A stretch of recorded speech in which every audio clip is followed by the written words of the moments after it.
지난달 서울 강동구부터 부산 광주까지 전국 곳곳에서 크고 작은 땅꺼짐 사고가 발생했습니다. 싱크홀이라고 부르죠. 언제 어디서 사고가 일어날지 모른다는 불안감이 점점 더 커지고 있는데요. 전문가들은 이런 땅꺼짐 사고를 인재라고 말하기도 합니다. 자, 그리고 또 문제는요. 이 사고 피해자들이 법적인 보상을 받을 길이 미흡하다는 점입니다. 오늘 이슈 인터뷰 시간에는요. 최명기 대한민국 산업현장 교수단 교수와 관련 이야기 나눠보도록 하겠습니다. 교수님 안녕하십니까? 예, 안녕하십니까? 네, 자 오늘 이제 땅꺼짐 사고 싱크홀이라고 부르기도 하는데 이 얘기 한번 나눠보도록 하겠습니다. 올해 들어서만 서울에서 땅꺼짐 사고가 5번 발생했다고 하는데 각각 어디서 어느 정도 규모로 발생했는지 정리해 주시죠. 지금 올해 이제 뭐 서울이든 뭐 전국적으로 땅꺼짐이 계속 발생을 하고 있죠. 예. 대표적인 게 이제 3월 24일 날 그 서울 강동구 이제 명일동 대명 초등학교 앞에서 굉장히 큰 땅꺼짐이 발생이 했었는데요. 아마 그 땅꺼짐은 뭐 직경이 한 20m, 그다음에 깊이가 한 30m, 대형 땅꺼짐이 발생을 했었고요. 이 땅꺼짐으로 인해서 한 명이 안타깝게 이제 사망을 했던 이제 그런 케이스가 되겠습니다. 사실 이 명일동 땅꺼짐은요. 땅꺼짐보다는 그 하부에서 이제 공사를 하고 있던 지하철 9호선 터널이 이제 붕괴가 되면서 발생했던 사건이고요. 그리고 이제 4월 달에 지금 계속해서 발생이 되고 있거든요. 예. 4월 2일 날 강동구 길동에서도 그 신면 초등학교 앞에서도 이제 교차로에서 일부 땅꺼짐이 발견이 좀 됐었고요. 그리고 지금 계속 언론에 나오고 있지만 이제 4월 11일 날 광명에서 이제 신안산선 여기서 이제 공사를 하면서 역시 땅꺼짐이 발생이 됐었고 이 사고로 역시 한 명이 또 사망이 됐던 그런 사건입니다. 예. 그리고 4월 13일 날 또 강동구 천호동 그 강동역 쪽에서도 땅꺼짐이 일부 있었고요. 그리고 이제 4월 13일 동일날 같은 날 마포구 아현동 쪽에 애호개역 거기 출구에서도 역시 땅꺼짐이 발견이 됐었던 거죠. 그리고 4월 16일 날에는 중랑구청 사거리에서도 발생이 됐었고, 그리고 지금 4월 16일 날 역시 지하철 3호선 압구정역이나 6호선 월고지역 쪽에서도 역시 땅꺼짐이 계속 발생이 되고 있어서 지금 되게 국민들이 많이 불안해하고 계시는 거죠. 이런 땅꺼짐 예. 때문에요. 네. 그렇습니다. 땅꺼짐이 원래도 이렇게 많았는가 아니면 인명피해가 발생했기 때문에 보도가 많이 되는 건가 좀 보니까 실제로 땅꺼짐 사고가 해마다 증가세인 걸로 나타났는데 지난 10년 동안 서울에서는 한 달에 2건꼴로 발생했다고 하고요. 시간이 흐를수록 사고가 빈번하게 발생하는 이유는 뭐라고 봐야 될까요? 기본적으로 지금 한 22년부터 24년간 그 전국에서 발생했던 그 땅꺼짐 이 현황을 좀 보게 되면은요, 이제 구조했던 건수가 한 1,727건 정도가 됩니다. 그래서 3년 나눠보면 1.5일에 한 건 정도, 방금 말씀하셨던 것처럼 이제 이틀에서 3일 정도가 이제 평균적으로 발생을 한다 이렇게 이제 볼 수가 있는데, 예. 사실 이제 국민들이 되게 땅꺼짐이 위험하다, 되게 요즘 많이 들어서 많이 발생하는 거 아니냐 이렇게 이제 생각하시는 것은 아마 이제 물론 약간 증가하는 것도 있어요. 그 이유는 이제 노후 상수도와 어떤 파열이라든지 또는 대규모 지하 굴착 공사장 영향이라든지 또는 국지성 집중 호우에 따라서 이제 많이 발생하는 것도 있겠지만 실제 언론 쪽에서 많이 그렇게 이제 이 안전 쪽에 대해서 관심을 가졌기 때문에 보도가 좀 많이 나와서 더 많이 발생한 거 아니냐 이렇게 생각하는 부분도 일부 좀 있습니다. 네. 어쨌든 증가하고 있는 건 사실이다 보니까 걱정이 큰 것 같은데 이 사고들이 발생했던 지역들의 공통점이 있습니까? 지역들의 이제 공통점이 있죠, 당연히. 일반적으로 이제 땅꺼짐이 그 발생하는 원리는요, 지하수, 그리고 이제 그 땅의 어떤 연약한 어떤 지질 조건들, 이게 이제 두 개가 결합이 돼야 이게 통상적으로 땅꺼짐이 많이 발생을 하고 있어요. 예. 예를 들어서 연약지방이다 그러면 옛날에 그 지역이 하천 근처라든지 또는 강가라든지 해안가, 이런 지역들은 다 그 밑에 하부 지반이 안반은 아니고요. 전부 모래라든지 이런 흙에 의해서 갖다가 쌓여있는 이런 어떤 지질 조건을 갖고 있고요. 그럼 여기에 이제 지하수가 있는데 이 지하수가 이제 지하수 자체가 내려간다든지 아니면 이동을 하면서 이 지하수가 혼자만 내려가지는 않습니다. 그 옆에 있던 흙을 같이 데리고 가거든요. 예. 그러면 흙이 원래 차지하고 있던 이 공간이 이제 비게 되겠죠, 이게. 그럼 이게 이제 공동 현상이 발생을 하게 되고 위에서 이제 사람이든 차량들이 다니다 보면 하중이 작용이 돼서 이게 공동이 무너지는 이게 전형적인 땅꺼짐의 개념이에요. 그래서 크게 이 땅꺼짐은 지질 조건들, 연약한 지질 조건들, 그리고 물의 영향 이게 이제 그냥 90%가 되고 나머지 이제 기타 요인이 한 10% 정도가 되는데 대표적으로 지질 조건 같은 경우는 주로 이제 아까 말씀하셨던 것처럼 어떤 지역 하천가 또는 그 한강이다 그럼 한강 같은 경우에 있어서 옛날에 한강이 있던 지역들 또는 한강변 주변에 따라서 간다든지 또는 하천변 주변에 따라서 이제 많이 발생이 되고 있는 그런 어떤 지역적인 조건이 있고요. 물의 영향은 크게 이제 뭐 대표적으로 요즘 많이 이야기가 나오는 게 뭐 상하수도 이야기가 나오는데 예. 사실 가장 중요한 건 지하수예요. 땅 속에 있는 지하수가 있는데 이 지하수가 이게 내려간단 말이에요. 저하가 되게 되면 예. 역시 이런 땅꺼짐이 이제 발생을 하게 되는 거고요. 그래서 이 지하수가 내려가면서 이제 관로가 또 깨지는 경우가 있습니다.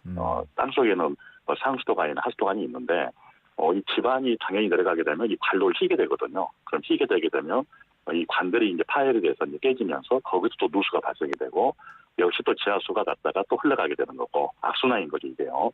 그래서 예. 이런 상하수도관 파열 그리고 이제 최근 들어서는 그 집중 어떤 그 강우, 그래서 국지성 집중호우들이 많이 있는데 이런 집중 어떤 호우에 의해서 이런 물들이 이렇게 또 땅속으로 들어가게 되는 거죠. 그러면서 역시 또 지하수가 영향을 미쳐서 이제 가는 경우들. 그다음에 요즘 이제 대형 어떤 그 땅꺼짐 같은 경우는 지하공사들, 특히 이제 이런 지역에서 뭐 대규모 어떤 지하철 공사라든지 아니면은 실질적으로 어떤 대규모 어떤 지하 굴착 공사들, 건물을 세우려고 보면 땅을 팔 수밖에 없는데. 이런 지하 굴착 공사들 이런 요인에 의해서 이제 많이 가게 되고요. 그다음에 지금 언론 쪽에서 많이 안 나와 있지만 지금 그 대규모 건물들이 있잖아요. 건물들은 지하가 상당히 깊습니다. 예. 지하 6층, 7층 정도 되는데 그럼 이 지하 쪽으로도 역시 주변의 지하수가 또 들어가게 돼요. 이제 그러면 건물 지하에서는 이 물들 들어왔던 물들을 예. 배수를 타기 위해서 펌핑을 해서 밖으로 배출시키게 되거든요. 예. 그러면 역시 그 대형 건물 주변 쪽도 역시 땅이 꺼지게 되는 또 이런 현상들이 생기게 됩니다. 그래서 전반적으로 공통적으로 이 땅꺼짐 발생하는 지역들을 보게 되면 이런 요인들, 지질 조건이 별로 좋지 않은 지역들, 그리고 어떤 물의 영향에 의해서 현재 발생되는 이런 특성을 가지고 있어요. 예. 뭔가 도시화가 진행되면서 이 땅꺼짐 사고가 발생할 가능성이 좀 영향을 받는다는 느낌이 드는데 앞서서 저희가 얘기했던 이 명일동 땅꺼짐 사고 같은 경우는 11년 전 송파구 사고처럼 똑같은 인재다라는 이야기들을 많이 하세요. 지하철 네네. 공사 공법을 지적하는 목소리가 높은데 뭐 공법 이름이 워낙 어렵다 보니까 어떤 공법을 사용한 건지 그리고 뭐 차이점은 어떻게 되는지 이런 부분들도 설명을 해주시면 좋을 것 같습니다. 가끔 이제 공법 그래서 이제 언론 쪽에서 뭐 나툼 공법을 써서 문제가 있는 거 아니냐 이렇게 얘기하시게 되는데요. 예. 나툼 공법이라는 건 뭐냐면 이제 터널을 이제 굴착을 하는 하나의 그 방법들이에요. 아마 대부분 이제 국민들께서 이렇게 해안가 가셔서 이제 대충 모래가 있으면은 모래를 손으로 이렇게 쭉쭉 이렇게 긁으면서 굴을 파는 아마 이런 행위들 많이 해보셨을 거예요. 그렇죠. 예. 그러면 이게 이제 굴을 파다 보면 무너진단 말이에요. 예. 그래서 무너지지 않도록 그 이제 팠던 위치를 좀 다져서 손등으로 때리는 거죠. 다지게 되면은 이게 이제 어떤 그 무너지지 않는 이런 효과인 것처럼 통상적으로 터널을 굴착할 때 이제 굴착을 하면서 무너진 걸 막기 위해서 이제 지보로 공이라는 걸 설치를 하게 됩니다. 예. 그래서 뭐 스텔 리브 같은 걸 설치를 하고 안방 같은 경우는 납볼팅 같은 걸 받게 되고 그 다음에 이제 콘크리트 어떤 쇼크루트라는 걸 차설을 해서 무너지지 않게끔 하고요. 그 다음에 불진이 끝나게 되면 이제 방수 처리를 하게 되고 그 다음에 이제 최종적으로 콘크리트 라이닝이라고 해서 실제 지금 터널을 아마 지나가시다 보면은 콘크리트 보이는 면들 이게 이제 콘크리트 라이닝인데 이런 어떤 방법들이 다 나툼 터널이에요. 예. 근데 이런 방법들은 기존부터 계속 써왔고 굉장히 안정성 있는 공법이에요.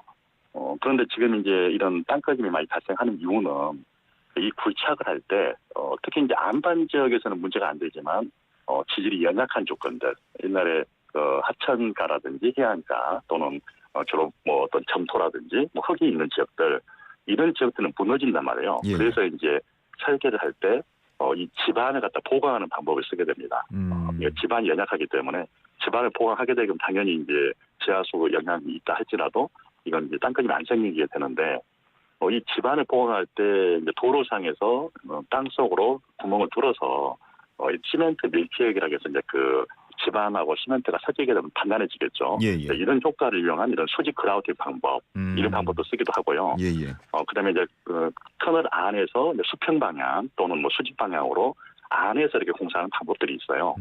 동일하게 이것은 수평 그라우팅 방법을 쓰고 있는데 이번 명일동 같은 경우에는 지금 이제 나오는 이야기로 보게 되면 이런 수직 그라우팅에 의해서 지반을 좀 강화시켰으면 무너지지 않는 거 아니냐 이런 이야기가 있거든요. 예, 예. 사실 그 말씀이 맞습니다. 그런데 이 수직 그라우팅을 하다 보면 한번 생각을 해보죠. 위에서 공사를 해야 하다 보니까 교통이 통제가 돼야 돼요. 이게. 아, 도로를 사용하지 못하고. 네, 그렇죠. 예. 그러면 당연히 이제 민원인들 입장에서는 민원이 발생이 될 것이고, 아무래도 차량의 어떤 그 혼잡이 좀 많이 있겠죠. 그런 부분에 대해서. 예. 그리고 이 수직 그라우팅을 하다 보면 이제 당연히 공사 비용도 늘게 될 것이고요. 공사 기간도 상당히 길어지게 돼요, 이게요. 그래서 이제 이런 수직 그라우팅에 의해서 집안을 이렇게 강화시키는 게 가장 좋은데, 사실 이런 어떤 여러 가지 제약 조건 때문에 적용이 안 됐다. 그래서 이제 이게 무너진 거 아니냐 이렇게 추정을 많이 하고 있죠. 예. 뭐 예산 같은 경우도 차이가 많이 납니까? 실제 예산 측면에서도 차이가 많이 나지만 이제 공기 부분에서도 상당히 차이가 많이 나게 되는 시간적인 거죠. 부분에서도요. 네네네, 그렇죠. 그래서 대부분 이번 신안산선 같은 경우에도 되게 이제 공기가 촉박한 상태에서 이제 작업이 진행되다 보니까 예. 이런 어떤 집안 보강이 됐느냐, 역시 이제 명령도 마찬가지죠. 그래서 이 집안 보강을 했느냐 안 했느냐 또는 차수를 했느냐 안 했느냐에 따라서 이게 이제 안전성이 이제 없어지기도 하고요. 이제 그런 방법인데. 당연히 이제 이런 어떤 예산은 굉장히 민감하잖아요, 이게. 예. 그래서 많이 줄 수는 없지 않습니까, 이게. 그래서 예산 쪽은 당연히 영향이 있고, 그다음에 이제 시간적인 어떤 공사 기간이 단축을 해야 되기 때문에 역시 이런 방법들 잘 안 쓰는 또는 뭐 쓴다 할지라도 보면은 간략화시켜서 쓰는 방법들 또 이런 것 때문에 사고가 발생이 되는데 안전을 확보하기 위해서는 결국은 안전 예산이라든지 안전에 적절한 이런 공기들 이게 충분히 확보가 돼줘야 안전이 확보가 될 수가 있습니다. 예. 자, 뭐 안전을 위해서라면 뭐 시간도 돈도 너무 아끼지 않았으면 좋겠다라는 생각이 들고요. 지금 지자체에서도 그렇고 언론에서도 주목하는 부분이 노후 하수관입니다. 서울 안에 있는 하수관로 2개 중에 1개는 매설된 지 30년이 넘은 노후 하수관이다라는 보도가 나오던데 실제 그렇습니까? 실제 이제 하수관 자체가 뭐 20년, 30년, 뭐 실제는 50년 넘은 것도 되게 많아요. 예. 그래서 서울시다 그러면 서울의 하수관로만 그 키로수 따져보게 되면 약 한 1,860km 정도가 되거든요. 예. 그런데 이 중에서 이제 30년 넘은 하수관로가 약 한 55.5% 정도, 그 반을 차지하게 되는 거죠. 그리고 또 역시 50년이 넘은 하수관이 약 30% 정도. 그래서 결국은 30년, 50년 됐다. 그럼 우리가 이제 뭐 건물도 30년, 50년 되면 해체하고 다시 신축을 하게 되는데, 그렇죠. 하수관로도 마찬가지거든요. 특히 하수관로 같은 경우에는 그 하부에 이제 하수가 지나가면서 이게 가스가 발생이 돼요. 그러면 이 가스가 하수관이 콘크리트 많이 돼 있는데 이걸 갖다 콘크리트를 부식을 시키게 되거든요. 그래서 이제 많이 파손되는 경우도 있고요. 또는 아까 말씀드렸던 것처럼 이제 지하수가 저하가 되면서 파손되는 경우도 있는데 결국은 하수관에 대해서는 좀 교체가 좀 필요하다. 근데 이 교체를 하려고 보면 역시 예산이 좀 필요하는 거고. 또 예산입니까? 네, 그렇죠. 아무래도 공사를 해야 되니까 예산이 당연히 필요하겠죠. 예. 그런데 이 예산은 이게 또 단점이 있어요. 지금과 같이는 땅꺼짐에 대해서 이제 국민들이 관심을 가지면 뭐 국회라든지 또는 각 이제 지자체 의원님들께서 예산 확보를 하겠다고 하시지만 예. 이게 또 조용해지게 되면 언제 이런 일이 있었느냐 이렇게 이제 생각하시면서 이런 예산들에 또 많이 삭감되는 또 이런 현상이 있습니다. 노후 하수관은 매년 발생하는 건데 예산이 네네. 들쭉날쭉하면은 뭐 네. 계획대로 진행될 수가 없다라는 말씀이신 거죠? 네네, 그렇죠. 네네. 예, 알겠습니다. 자, 이 땅꺼짐 사고 피해자들 얘기도 안 할 수가 없습니다. 지금 시민 피해가 좀 상당하고 불안감도 상당한 상황인데 시민 재해로 보상을 받을 수 있지 않나라고 생각하는 분들 계실 것 같은데 이게 보상이 가능합니까? 실제 뭐 이게 이제 도로라든지 보도에서 발생이 많이 되고 있거든요. 예. 그럼 이런 경우에는 이제 그 지자체라든지 국가에서 이용점을 배제한 그 책임보험이라는 게 이제 가입이 돼 있기 때문에 거기에서 뭐 체납이라든지 또는 수리비라든지 이제 유자료 같은 것도 청구가 이제 가능하죠. 그리고 이제 개인적으로 뭐 차량이다 그러면 이제 민간 차원에서 뭐 자동차 보험도 들 것이고요. 또는 이제 개인별로 뭐 생명이나 뭐 상해 보험도 들고는 있는데 사실 이걸로는 또 적절치가 않아요. 왜냐하면 비용 자체가 그렇게 많이 큰 편은 아니거든요. 예. 그래서 추가적으로 이번 기회에 이런 시민재해 보상에 대해서 좀 더 광범위하게 좀 확대해 줄 수 있는 그런 방안에 대해서도 한번 고민해 볼 필요가 좀 있을 것 같습니다. 어떤 식으로 얼마만큼 좀 확대를 해야 된다고 보시는지요? 기본적으로 지금 뭐 이용점을 배상 책임보험이다 그러면 일단 증명을 또 본인이 하셔야 되거든요. 만약에 내가 어떤 차량이 파손이 됐다 그러면 차량 파손 사진이라든지 또는 거기에 대한 견적서라든지 또는 영수증이나 이런 것들 다 첨부를 해서 갖다 해야 되는데 사실 이 금액은 그렇게 크지가 않아요, 이게요. 그리고 실제 사람이 이제 사망하는 경우들, 뭐 명일동도 사망이 됐지만 예.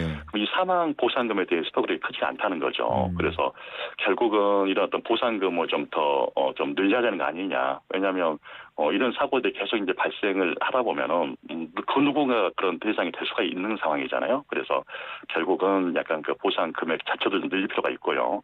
그다음에 보험 자체도 좀 많은 보험 종류를 좀 개발을 해서 그런 보험을 가입을 하게끔 한다든지. 예.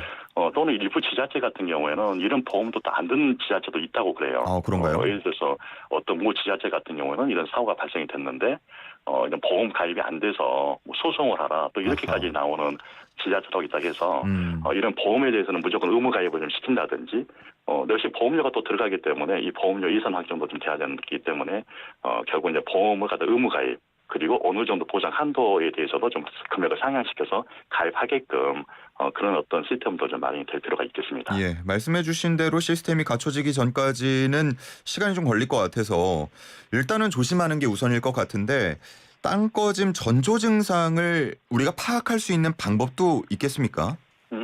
사고에는 항상 전조 현상은 있어요. 예. 대표적으로 뭐 땅꺼짐이 발생한다 그러면 그 지표가 아무래도 깔아앉겠죠. 다시 말해 지표가 좀 일부 침하가 되거든요. 그리고 이제 이 침하가 되면서 항상 또 같이 발생이 되는 게 이제 도로상에 균열이 발생이 됩니다. 항상 모든 땅꺼짐은 다 균열이 있거든요. 그래서 이런 균열이 발생이 된다든지 또는 이제 보도 쪽을 보게 되면 대부분 보도가 이제 그 보도 블럭으로 돼 있고 뭐 경계석이 깔려 있는데 이런 보도 블럭과 경계석의 그 틈이 좀 벌어지는 경우가 좀 있어요. 예, 예. 이게.